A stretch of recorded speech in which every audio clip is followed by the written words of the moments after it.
नमस्कार दोस्तों, आप देख रहे हैं दी वॉइस ऑफ इंडिया। मैं हूं आर के आज़ाद।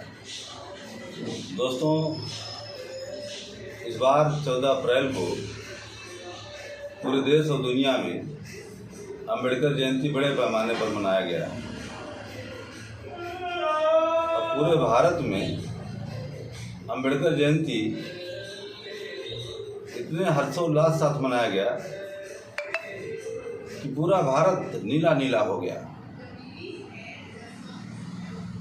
और लगा कि अब पूरे भारत में नीली क्रांति प्रारंभ हो गई है। यह बात सच है कि अब भारत में नीली क्रांति रुकने वाली नहीं है। माना कि अम्बेडकर जयंती हर वर्ष मनाई जाती रही है, लेकिन इस बार अम्बेडकर जयंती कुछ खास ही रही है। खासियत विशेषता ये रही है कि अम्बेडकर जयंती ऐसे लोगों ने भी मनाया जो लोग बाबा साहब अम्बेडकर से काफ़ी दूरियां बना कर रखते थे, जो लोग बाबा साहब अम्बेडकर के प्रबल विरोधी हुआ करते थे। ऐसे लोग भी अम्बेडकर जयंती मनाने में अपनी पूरी रुचि दिखाए। और उससे भी बड़ी खासियत अम्बेडकर जयंती की इस बार यह रही है कि कई जगह पर राष्ट्रीय स्वयंसेवक संघ अर्थात आरएसएस के लोगों ने भी बाबा साहब अम्बेडकर की जयंती बड़े पैमाने मनाने का काम किया। अब पता नहीं उन्होंने दिल से बनाया या इसके पीछे उनकी कोई सियासत है, ये मैं नहीं बता सकता। ये आने वाला वक्त ही बता सकता है। लेकिन ये खुशी की बात है कि 14 अप्रैल से लेकर के 30 अप्रैल तक बाबा साहब अम्बेडकर की जयंती मनाई जाती है। इस बार भी मनाई जाएगी।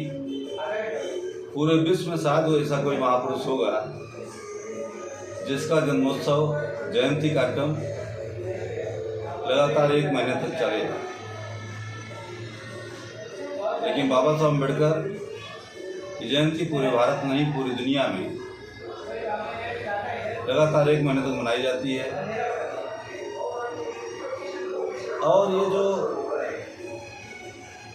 तमाम विरोधी पार्टियों के लोग, जो लोग बाबा साहब के वैचारिक विरोधी हुआ करते थे, ऐसे लोग भी जो बाबा साहब अम्बेडकर की जयंती बड़े पैमाने पर तहे दिल से मनाने का काम किए, इससे यह साबित हुआ कि अब बाबा साहब अम्बेडकर की वैचारिकी की जीत हो रही है। बाबा साहब अम्बेडकर ने पूरे मानवता के लिए काम किया है। किसी जात किसी धर्म के खिलाफ कोई काम नहीं किया है। भारतीय संविधान दिया तो सबके लिए दिया है, किसी जात किसी धर्म विशेष के लिए नहीं दिया है।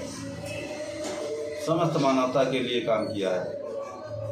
भारतीय संविधान बनाते समय बाबा साहब अम्बेडकर ने इसका भी ध्यान दिया न कि केवल इंसान बल्कि पशु पंछी पर्यावरण की भी सुरक्षा और रक्षा होती रहे, इसका पूरा बाबा साहब अम्बेडकर ने ख्याल रखा है। पूरे देश और पूरी दुनिया में यदि अम्बेडकरवाद स्थापित होता है तो समझ लीजिए मानवतावाद स्थापित होता है। इसलिए अम्बेडकरवाद को स्थापित करने में हमारी अब जितनी भी भूमिका बन सके उसमें हमको आपको अपना कंट्रीब्यूशन देना चाहिए। इन्हीं शब्दों के साथ आपको बहुत बहुत धन्यवाद। जय भीम, जय भारत।